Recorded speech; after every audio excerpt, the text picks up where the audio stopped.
Si Bapak Dukun mulai bercerita. Ketika kami masuk pekarangan, dia merasakan seperti ada hawa dingin yang amat sangat menusuk memasuki rumah. Dari keterangan beliau, itu artinya sosok roh yang mengikuti sepupu kami adalah roh yang cukup tua. Sangat tua malah.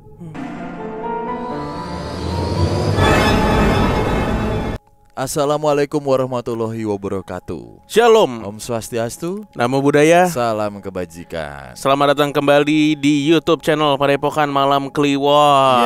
Yeah. Yeay. Setelah lama kita liburan ya, karena 2 minggu. 2 minggu liburan karena masih dalam euforia Idul Fitri waktu itu, dimana pada mudik. Betul. Juga ya, dan arus balik juga cukup menguras tenaga. Tapi untungnya kita sudah stok beberapa cerita di Spotify. Jadi kalau di Spotify itu boleh dibilang nggak ada liburnya, bisa dikatakan. Cuman di hari H Lebaran aja liburnya. Jadi teman-teman yang di YouTube yang sedang menyaksikan nih sekarang, teman Kliwon, kalau nggak mau ketinggalan cerita dan yang pastinya sudah kita upload terus gitu secara konsisten. Betul. Di Spotify. Tapi YouTube juga konsisten karena kita kemarin liburan kan ya. Gitu. Udah, kita balik lagi dan konten terus sampai seterusnya. Iya. Gitu. Pokoknya kita ngingetin nih buat teman Kliwon yang ada 67.000 orang ini ya, Ya. di YouTube, buat dengerin kita juga di Spotify. Nah, dan kita juga ya, beda ya, beda. Maksudnya buat teman-teman yang baru nonton podcast Padepokan Malam Kliwon gitu ya, channel PMK ini, ya mohon maaf karena kita begini adanya, udah gitu, serem dibilang serem kagak gitu ya, bawel dan lain-lain. Tapi kita mohon banget, ini masih tersisa kurang lebih sekitar 35.000 lagi lah, atau 33.000 lagi yang kita pengen capai. Kita ngejar 100.000 subscriber biar bisa pamer silver play button. Udah itu doang. Itu doang, kita pengen ria. Enggak apa. Oke. Iya kan. Kembali kita kasih tahu ke teman-teman ya. Nanti kita juga akan rilis merchandise di Pasar Malam Kliwon. Betul. Mungkin ada teman-teman di YouTube juga yang nanyain kapan nih gitu rilis merchandise-nya. Dan juga di tahun ini kita lagi range untuk beberapa kota ya, mudah-mudahan lah ya. Tapi kayaknya sih memang digodok terus tahun ini kita bisa menyapa teman Kliwon yang ada di kota-kota. Ke kota mana sebenarnya udah bisa kebaca sih gitu. Kayaknya waktu itu kita udah pernah ngasih tahu juga kota mana yang akan kita sambangi, syaratnya apa. Pokoknya kalau teman Kliwon punya usulan kita harus ke kota mana, komen aja ya. Benar. Di video ini boleh nih. Benar gitu. Karena ada beberapa teman-teman di kota A ini ya, ternyata saling bertemu di kolom komen dan akhirnya jadi udah temen. jadi IO. Iya bener. Bang, gua punya rental. Ente punya tempat nongkrong. Saya punya hotel. Udah kita. Sampai ada yang punya hotel, bener. Wah, tapi kita kan akhirnya, ya Mas, siap Mas, kalau bisa mah kita juga dukung teman-teman juga gitu. Bayarlah ibarat kata gitu ya. Betul. Kita bayar, nggak cuman gratis gitu, biar kita bisa sama-sama enak. Pokoknya komen aja nih, kita kalau mau bikin live podcast di kota mana gitu. Masih dalam silaturahmi ini menyapa teman Kliwon di YouTube, izinkan kami untuk Ripah Ripe, yo. Apa? Enggak, ini bacain Oh, dulu. Kita sapa dulu. Siap. Gak apa-apa ya openingnya agak lama ya. Soalnya kan kita memadu rindu. Udah lama nggak ketemu ya, 2 minggu. Lo ikutin aja dari atas, nanti ganti. Bentar, ini video yang mana? Yang paling terakhir Paling aja. terakhir, oke. Ada Titin Soehartati. Wah. Siap. Ada Jonathan Nugraha. Iya. Ada Alif Wahyu. Ada Radita Sunarwidi. Mantap. Ada Cecilia Ina. Yes. Ada Kucing Glebot. Wah, nih gue like dulu, komennya bagus nih. Podcast yang bikin candu, paket lengkap, horor dan candanya dapat. Liker. Penjilat Malam Kliwon. Penjilat Malam Kliwon. Sudah ada sekjennya bahkan. Yoi. Kalau teman-teman sering dengar Spotify. Lanjut. Ada Abdul Salam. Ada Cehuda. Ada Julie Green. Ada Amirah Umi. Ada Mistikus. Siap. Ada MHM. Muhammad. Iya, Muhammad Iglis Kender. Pokoknya username-nya gitu. Ya, kalau kendor?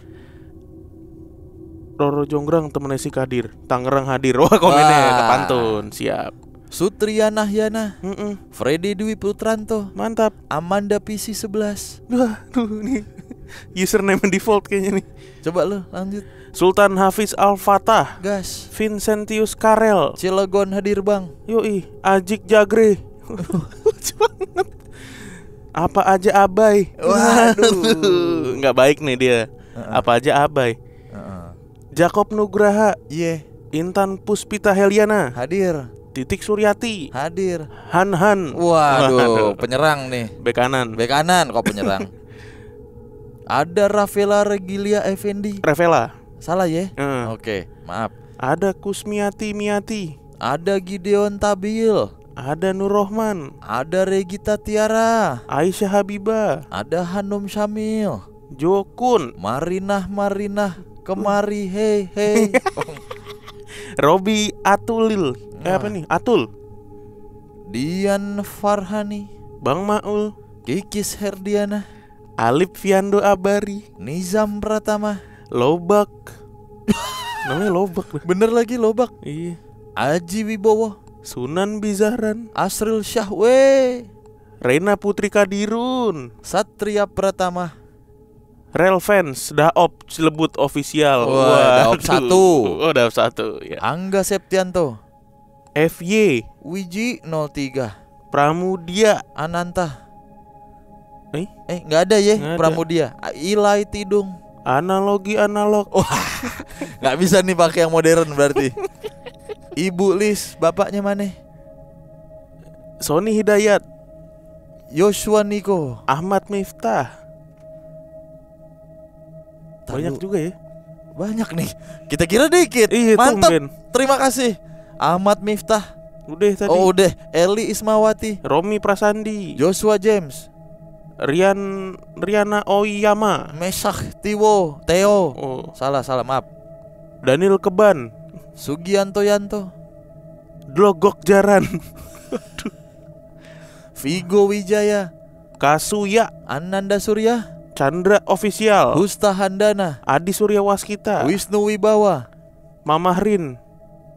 Gua nggak mau nyebutin nih. Wah, ini namanya aneh. Udah gitu. Habibah aku. JY. Ilian Nasti. Sony Sony Hidayat Hidayat. udah tadi ya. Sama Irgiteng. Irgiteng. Irgiteng kagak serem. Bener sih emang. Emang gak serem sih. Gimana? Orang cerita nginep di Pulau Seribu, Mana ada seremnya? diajak ngeliat Tripang. Hmm. Dah, yuk. Yuk kemana? Gas. Kita lanjut untuk cerita pertama. Yes. Horas. Selamat malam Mas Bimo dan Mas Danu. Malam. Semoga selalu dalam keadaan sehat. Amin. Perkenalkan Mas, saya bukan penjilat, tapi saya cukup sering dengar podcast Malam Kliwon. Nah, untuk nama tidak perlu disebutkan. Saya penikmat cerita-cerita pengalaman horor beberapa akun YouTube. Namun untuk podcast saya cuma ngikutin podcast Malam Kliwon. Dan ini pertama kalinya saya berbagi pengalaman. Kisah yang akan saya ceritakan ini terjadi sekitar 11 tahun yang lalu ketika saya masih duduk di bangku SMA. Ini dialami oleh saudara satu marga. Kalau disederhanakan, sepupulah ini. Oke. Saya berasal dari keluarga suku Batak, Mas. Sebut saja sepupu saya nih AS. Kami sekeluarga tinggal di kota Tarutung, Tapanuli Utara. Kalau Mas pernah dengar pemandian air soda dan salib kasih, nah itu di Tarutung. Ayah saya aslinya berasal dari daerah bernama Garoga. Sekedar informasi, pada masa itu Garoga ini masih sangat kental dengan aktivitas mistis. Jadi jarang sekali PNS yang mau ditempatkan ke sana. Bahkan kami pun jarang pulang kampung saat itu. Tapi kakek saya pernah bilang ilmu hitam itu tidak memandang daerah mana, tapi pribadinya. Saat ini udah nggak lagi sih, udah cukup maju. Walaupun masih banyak desa yang belum terjangkau listrik dan teknologi. Sepupu saya waktu itu duduk di bangku kuliah di salah satu universitas di kota Medan. Kebetulan di Medan banyak juga teman-teman yang merantau dari Garoga dan mereka biasanya ngekos di rumah yang dimana di dalamnya mayoritas perantau dari daerah Garoga juga. Sepupu saya ini termasuk pribadi yang cukup populer. Badannya tegap, tinggi, atletis, dan juga ramah. Kebetulan juga dia tuh kuliah di jurusan olahraga. Jadi gak heran dia disukai wanita yang ada di tempat kosan, khususnya ya. Nah, disinilah awal kisahnya dimulai. Di kosan ini untuk bagian bersih-bersih dan masak sudah dibuatkan jadwal masing-masing.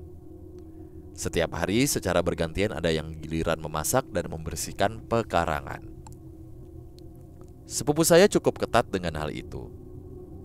Jadi kalau ada yang mangkir dari tugas, pasti langsung ditegur. Oh ya, di rumah ini penghuninya campur cowok dan cewek. Sekitar 15-an orang lah.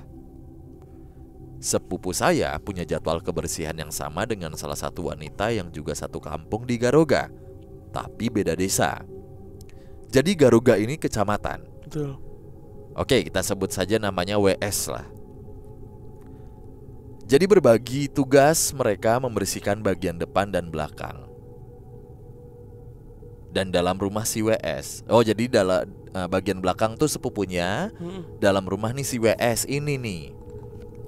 Ketika sepupu saya sudah selesai, ternyata si WS ini belum mulai dan malah tidur.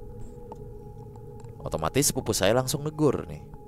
Mungkin karena sedikit kesal, bahasannya jadi agak kasar lah, atau bahasanya gitu ya.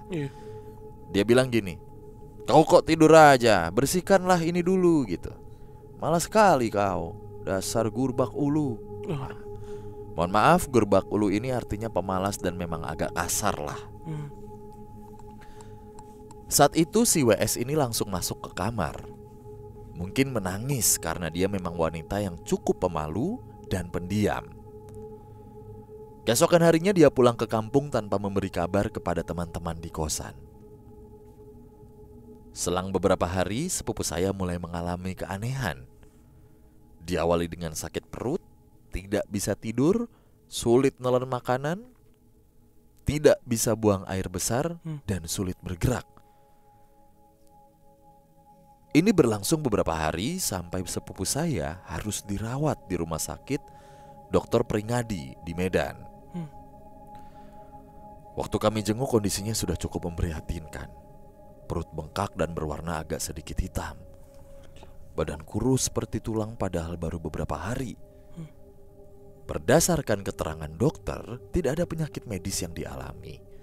Dan dokter menyarankan sepupu saya dibawa berobat tradisional saja.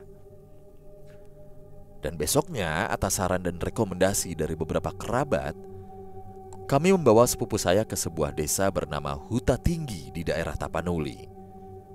Di sana ada dukun yang cukup terkenal. Ketika kami sampai, suasana di rumah dukun tersebut cukup ramai antrian. Padahal waktu sudah menunjukkan pukul 11 malam. Halaman yang luas dipenuhi orang-orang yang kemungkinan adalah pasien dengan kasus yang sama seperti kami. Kami duduk di antrian paling ujung. Baru kami duduk di kursi plastik yang disediakan, si bapak dukun yang berperawakan cukup tua datang menghampiri kami sambil berkata, "Sini, saya layani duluan ya. Kondisinya sudah cukup parah." Beliau berbicara dalam bahasa Batak. Langsunglah kami membopong sepupu saya ke dalam rumah si bapak dukun ini. Bapak itu kemudian mengambil secangkir air dan setelah membacakan semacam doa yang saya tidak tahu artinya, walaupun dalam bahasa Batak, sepupu saya minum air tersebut. Seketika wajah sepupu saya berubah, muram seperti wajah orang yang sangat marah dan bergumam tak jelas. Kondisi ruangan yang terasa terang jadinya terasa gelap dan mencekam. Plus di belakang sepupu saya tiba-tiba ada sosok berwarna hitam tinggi. Bapak itu mulai berbicara kepada sosok itu dengan bahasa Batak namun tidak terdengar jelas. Dan sosok itu berjalan menuju pintu keluar, kemudian menghilang. Kemudian wajah sepupu saya kembali cerah dan tersenyum lebar seperti orang yang lega. Sambil berkata, "Aku lapar sekali." dan mulai bisa makan dengan sangat lahap. Setelah itu si bapak dukun menyuruh dia untuk segera buang air besar, dan kami papahlah dia di kamar mandi. Mohon maaf, ini sebelumnya mohon maaf, kotorannya sangat banyak, berwarna hitam legam dan berbau seperti bangkai busuk. Setelah selesai, kami kembali menemui si bapak dukun di ruang tamu. Si bapak dukun mulai bercerita. Ketika kami masuk pekarangan, dia merasakan seperti ada hawa dingin yang amat sangat menusuk memasuki rumah. Dari keterangan beliau, itu artinya sosok roh yang mengikuti sepupu kami adalah roh yang cukup tua, sangat tua malah. Dan sosok tersebut punya keturunan yang telah disakiti oleh sepupu kami. Dialah seorang wanita. Dia seorang wanita dan menaruh perasaan mendalam kepada sepupu saya. Dan dia langsung bisa menebak siapa orang tersebut. Kalau kami terlambat beberapa hari saja, mungkin nyawa sepupu saya sudah tidak bisa diselamatkan. Kami kemudian bertanya apa yang harus kami lakukan. Dan si bapak dukun bilang kami harus menemui WS dan meminta maaf secara langsung. Nah, pulkamlah nih kami ke Garoga dan mendatangi rumah si wanita tersebut. Perjalanan yang jauh, jalan yang masih setengah aspal, setengah tanah, menyulitkan kami menuju ke rumah WS ini. Sesampainya di rumah, suasananya cukup tenang. Dan WS saat kami temui juga bersikap baik dan tidak menunjukkan penolakan sama sekali. Mungkin juga dia diliputi perasaan bersalah dan menyesal. Begitu juga dengan orang tuanya. Kemudian dia memberitahu cara untuk mencabut kita.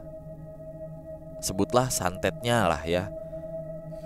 Sepupu saya harus datang ke makam kakek buyut si WS untuk mengangkat ulos yang diletakkan di atas makam tersebut. Ulos ini sejenis kain tenun tradisional khas bagi suku Batak. Berdasarkan keterangan sepupu saya, lokasi pemakamannya cukup jauh. Ada 2-3 bukit yang dia lalui. Dan suasana di pemakaman sangat seram, karena cuma ada satu makam yang cukup tinggi dan besar.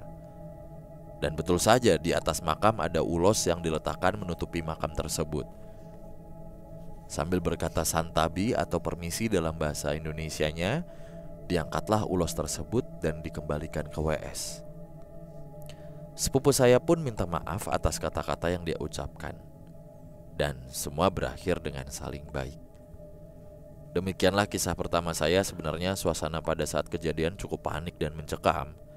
Tapi saya tuliskan ke ini ya, ke podcast Malam Kliwon nih dengan sesantai mungkin agar Mas dan teman-teman pendengar bisa menikmati gitu.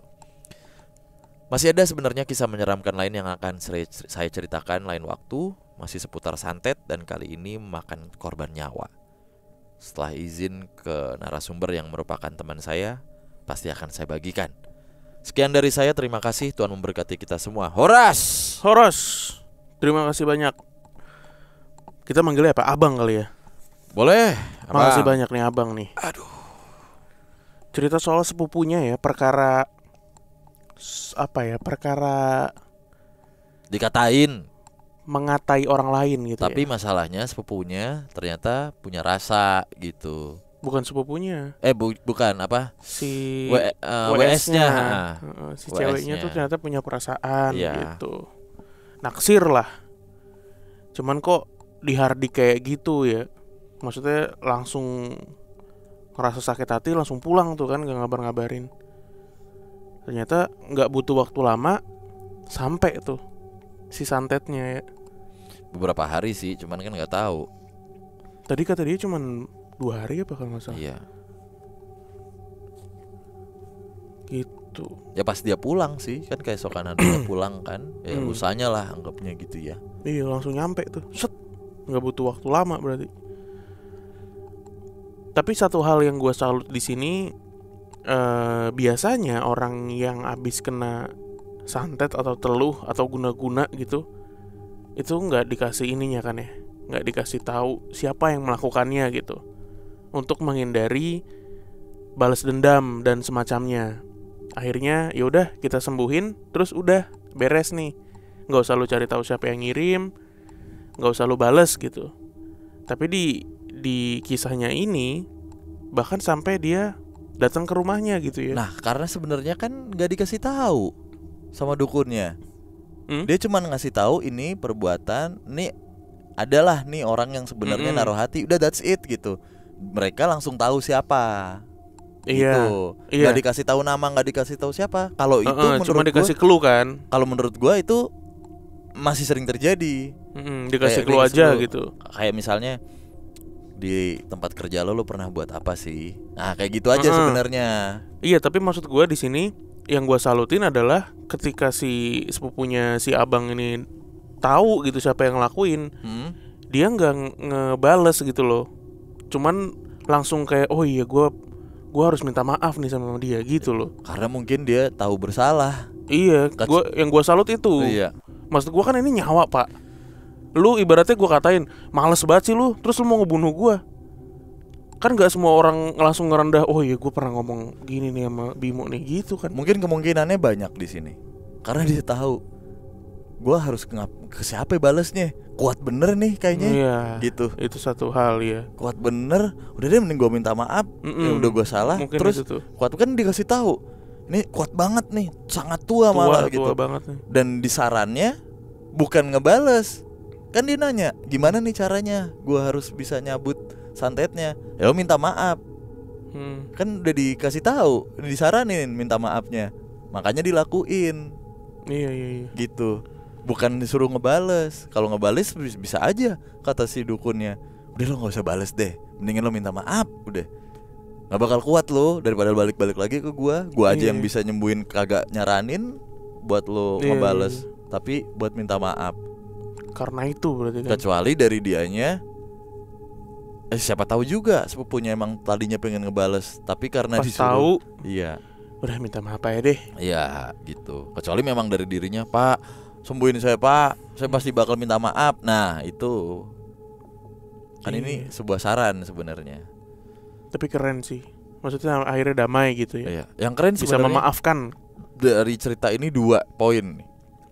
Yang pertama, jarang atau ya ini masalah kode etik sebenarnya. Ada beberapa dokter itu tidak menyarankan ke tradisional, apalagi sudah di kota-kota besar gitu ya. Iya. Gitu. Maksudnya tetap terus diusahakan ini ya secara medis, secara klinis lah. Secara klinis gitu ya, secara klinis ya klinis aja terus gitu. Gitu kan. Maksudnya kode etiknya seperti itu, tapi ini dokternya menyarankan untuk udah ke alternatif aja deh gitu. Soalnya udah aneh banget nih, nggak ketemu kan.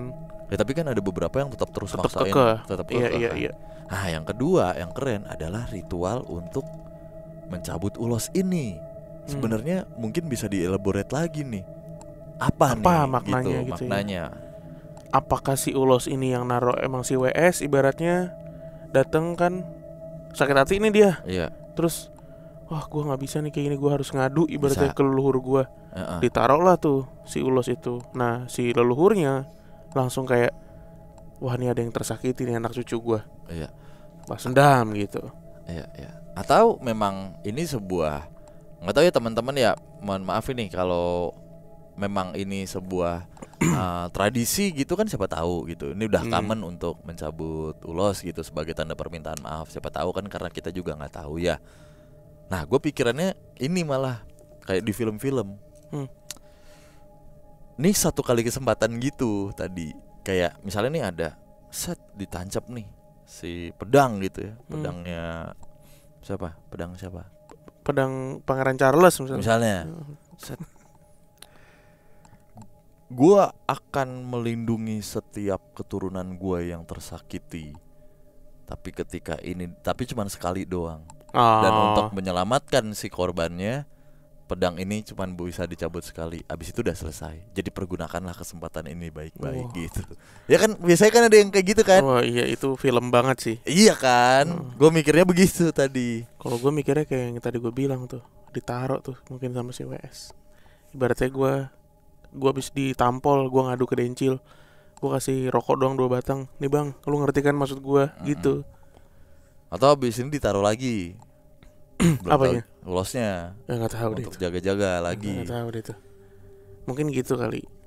Ibaratnya lu ngadu ke bos mafia, nggak perlu ngomong banyak, cuman ngasih sesuatu. Bang, ngerti kan ya, gue habis diapain gitu sama siapa? Ya, ntar biar gue yang jalan.